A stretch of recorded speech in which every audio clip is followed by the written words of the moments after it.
Welcome to Luca and Miguel. Enjoy the video. You start by minimizing variables and protecting your data. Backup now. Check battery health in settings or with a diagnostics app so you know if capacity dropped. Once done, power off, remove the case, and inspect the charging port. Dirt or lint impedes current. Make sure you use certified cables and a wall adapter that supplies correct voltage.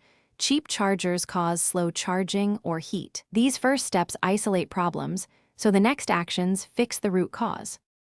Now you tackle software causes. Update the OS and apps because patches often improve power management. Once updated, disable or force stop background apps that use wake locks. For calibration, charge to 100%, then use normally until about 5%, and charge back to 100% without interruptions. This helps the meter, not battery chemistry. Also enable battery saver or adaptive battery to limit background use. Uninstall any recent apps that cause the drop. These steps optimize how the phone uses and reports charge.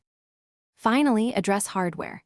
If capacity is low or the phone heats during charge, replace the battery with an OEM or high-quality part. This restores runtime.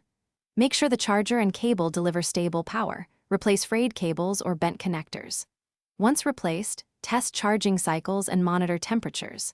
If issues continue despite these fixes, perform a factory reset after backing up.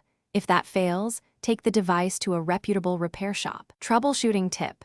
If charging is intermittent, test with another known good charger to isolate the cable versus.